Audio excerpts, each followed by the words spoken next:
할렐루야. 오늘도 말씀을 듣기 위하여 들어오신 우리 믿음의 성도님들 주의 이름으로 환영합니다. 우리 찬송하면서 주 앞에 나갑시다.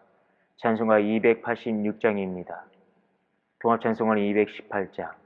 주 예수님 내 맘에 오사 날 붙들어 주시고 내 상한 마음 고쳐주옵소서. 우리 함께 찬양드리도록 하겠습니다. 주 예수님 내 맘에 오사 날 붙들어 주시고 내 마음에 새 힘을 주사 내 기쁘게 하소서. 사랑의 주 내 맘속에 찾아오사 내 모든 죄 사하시고 내 상한 마음 고치소서. 주 예수님 내 맘에 오사 내 소원 다하시고 내 무거운 짐 맡아줘서 참 평안을 주소서. 사랑의 주 내 맘속에 찾아오사 내 모든 죄 사하시고 내 상한 마음 고치소서. 주 예수님 내 맘에 오사 날 정결케 하시고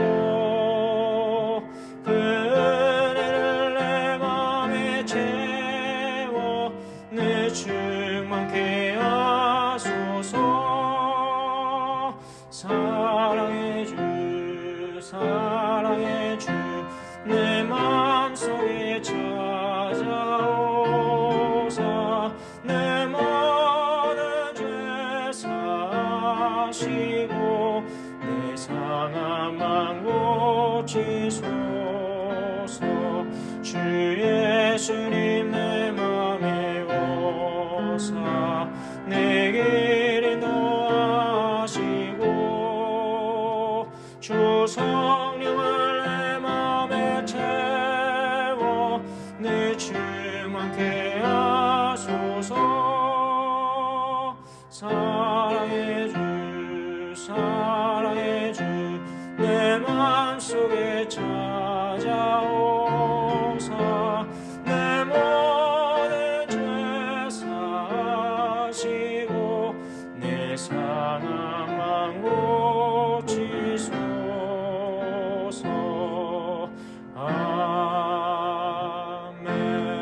아멘.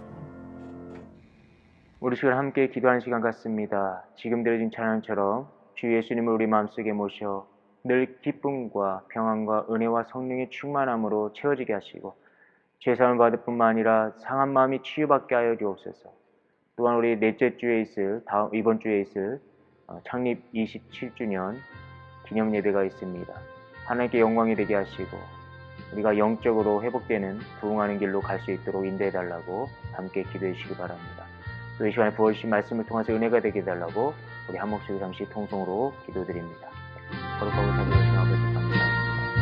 주 예수님을 우리 마음속에 모시게 하시고 그 평안과 기쁨, 성령의 충만함 그리고 죄사함 받을 뿐만 아니라 상한 마음을 치유받게 하여 주옵소서. 하나님 은혜 가운데 주님 앞에 더 가까이 가시는 시간을 낼 수 있도록 주여 인도하여 주시옵소서. 내가 넷째 주에 있을 창립 27주년을 이번 주에 있는 우리 성도들에게 아버지의 편견을 넘어서 회복과 부흥으로 나아가는 영적 성장이 될 수 있도록 주옵소서. 하나님께 영광이 되게 하여 주시옵소서.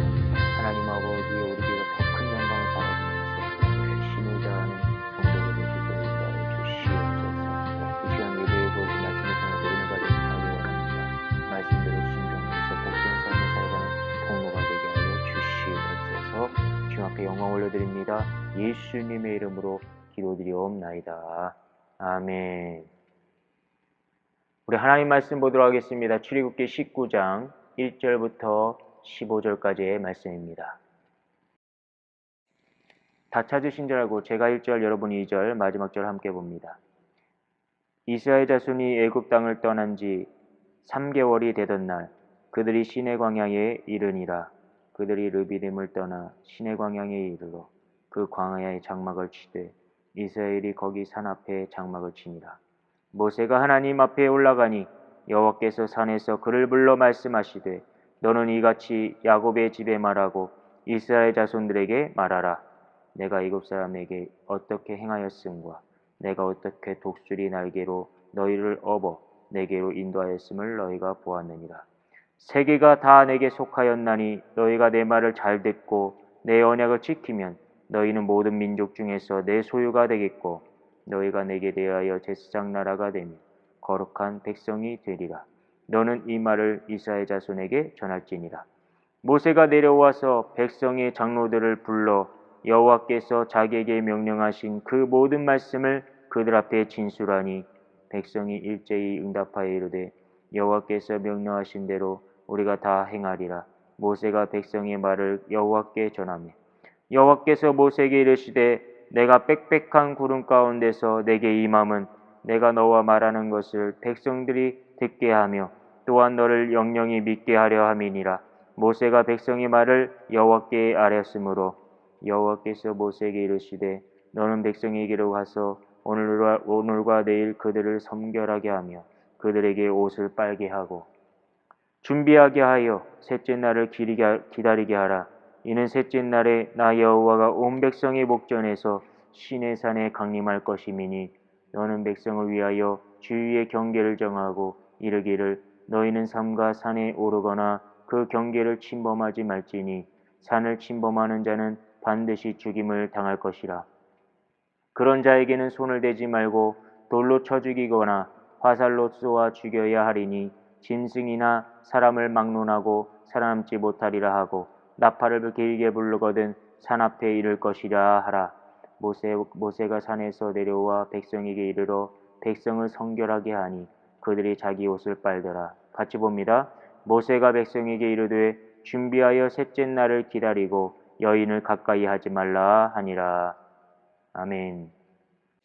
오늘도 말씀을 듣게 하시며 우리의 삶을 인도하여 주신 하나님께 먼저 감사와 영광을 올려드리시기 바랍니다. 우리가 어제 본문 말씀에서는 모세가 하나님의 사역을 하는 동시에 백성들의 문제점을 재판까지 해야 하는 상황에서 피곤하고 지쳐있는 상황이었습니다. 백성들 또한 문제를 해결하기 위하여서 하루 종일 자기 차례를 기다려야 하는 상황이다 보니까 이 허비하는 시간도 그렇고 똑같이 지쳐있는 모습이었습니다.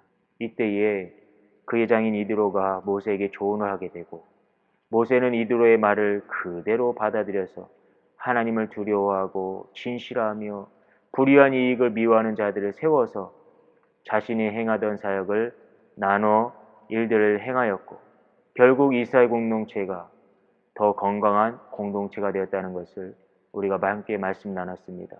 오늘 본문 말씀에서는 이스라엘이 애굽을 떠난 지 3개월 만에 이 시내 광야에 이르렀음을 보게 됩니다.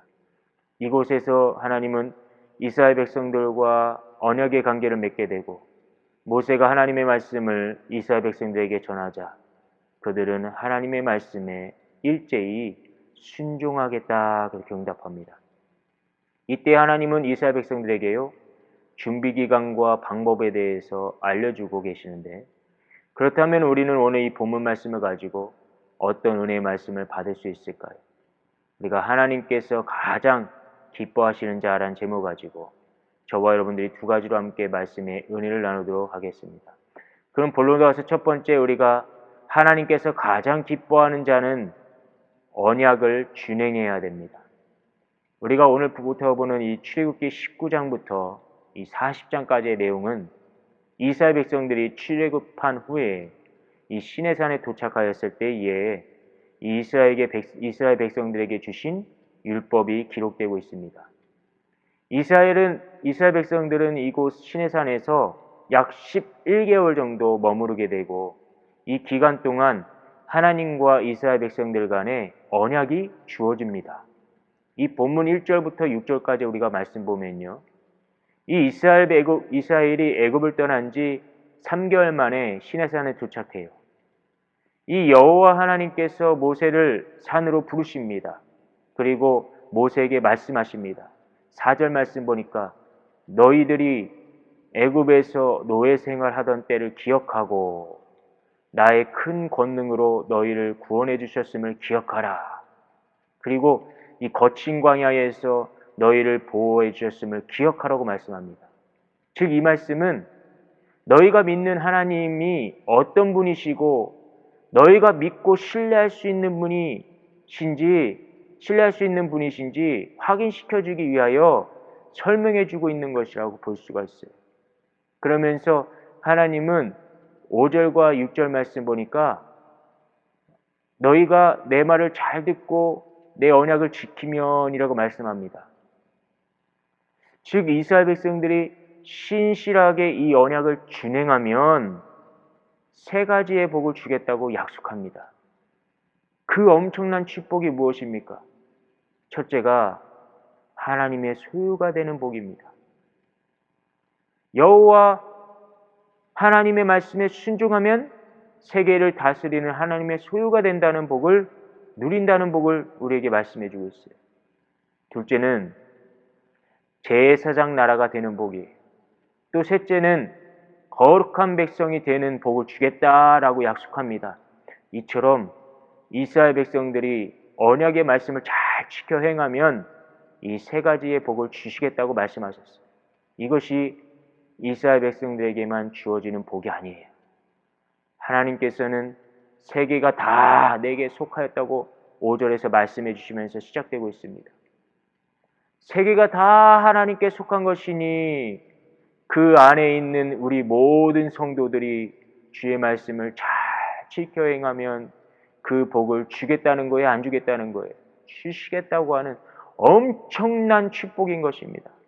그렇습니다. 이 놀라운 은혜는 다른 어떠한 것이 필요한 게 아닙니다. 여호와 하나님은 무엇이 필요하다고 말씀합니까? 여호와 하나님의 목소리를 듣고 그 말씀을 지키는 것만으로도 충분하다는 거예요. 충분하다. 이것을 이스라엘 백성들에게 선포하라고 명령하셨습니다. 저와 여러분들에게 선포하라고 명령합니다. 여러분, 주님의 명령을 우리뿐만 아니라 다음 세대에 이르도록 우리 또한 열방을 향하여 선포하고 하나님께서 가장 기뻐하시고 세움받는 귀한 성도 되시기를 축원드립니다. 본문 2번째로 하나님께서 가장 기뻐하시는 자는 고집을 버리고 성결해야 합니다. 본문 7절 이후의 말씀 보면요. 모세가 하나님의 말씀을 이스라엘 백성들에게 전하자 그들은 하나님의 말씀에 순종으로 지켜 행하겠다며 일제히 다 맹세하였습니다. 모세가 여호와의 말씀을 그대로 전하니까 이스라엘 백성들이 일제히 다 그대로 행하기로 했다. 그래요. 여러분, 우리 믿음의 공동체 안에도 이러한 영적 모습이 있어야 될 줄 믿습니다. 주의 말씀이 선포되어지는 곳에 일제히 하나가 되어 나가는 성숙한 공동체가 우리 남가주 헬로십 교회 저와 여러분 되어야 될 줄 믿습니다. 하나님은 이스라엘 백성들을 만나러 오시겠다고 말씀합니다. 하나님께서 직접 시내산에 강림하시기 전에 이틀 동안 이스라엘은 어떻게 해야 한다고 하십니까? 옷을 빨아 입으라고 말씀하십니다. 하나님께 나아가기 위하여, 만나기 위하여 그들은 자신의 몸과 마음을 정결하게 해야 된다고 말하고 있는 거예요. 즉 우리의 심령을 정결하게 해야 된다는 것입니다. 12절 말씀에서는 여호와께서 임재하실 산 주위에 경계선을 정하여서 백성이 침범치 못하도록 했습니다. 즉 하나님이 임재하는 곳은 거룩한 곳이므로 죄인이 그 영역을 침범하면 즉시 죽임을 당할 것이라고 말씀합니다. 그리고 15절에 셋째 날을 기다리고 여인을 가까이 하지 말라고 하였습니다. 이것은 하나님께서 정하신 때가 있음을 말씀해 주고 있어요. 거룩한 의식을 앞두고 쾌락에 빠지지 말라는 것입니다. 부정한 것들을 가까이 하지 말라는 거예요. 그러므로 우리는 하나님의 소유된 자로서 또 제사장으로서 거룩한 백성으로서 하나님께 나올 때에 나의 고집을 버리시기 바랍니다. 악한 것을 버리시기 바랍니다. 잘못된 것을 버리시기 바랍니다. 하나님이 지시하는 대로 준행하시기 바랍니다. 거룩하고 구별된 대로 살아가시기 바랍니다. 그리하여서 날마다 복되게 살아가고 하나님의 영광을 살 때 축복받는 우리 모두가 되시기를 축원드립니다. 결론드립니다. 사랑하는 성도 여러분, 우리는 오늘 하나님께서 가장 기뻐하시는 자란 제목을 가지고 함께 말씀 나눴습니다. 늘 말씀 따라 살아가는 삶이 되시고 말씀대로 하나 되어 하나님이 지시하시는 대로 준행하는 저와 여러분 되시기를 예수의 이름으로 축원드립니다. 다 같이 기도드리겠습니다. 거룩하고 자비로우신 하나님 아버지, 오늘 말씀처럼 살기 원합니다. 우리의 고집된 죄악을 벗어버리고 늘 성결하여 주님 오심을 기다리는 복된 삶이 되게 하여 주시옵소서. 우리의 모든 것 되시며 인도자가 되시는 예수 그리스도 받들어 기도드리옵나이다. 아멘. 하늘에 계신 우리 아버지여, 이름이 거룩히 여김을 받으시오며 나라의 임하옵시며 뜻이 하늘에서 이룬 것 같이 땅에서도 이루어지이다. 오늘날 우리에게 일용할 양식을 주옵시고 우리가 우리에게 죄 지은 자를 사하여 준 것 같이 우리 죄를 사하여 주옵시고 우리를 시험에 들게 하지 마옵시고 다만 악에서 구하옵소서. 나라와 권세와 영광이 아버지께 영원히 있사옵나이다. 아멘.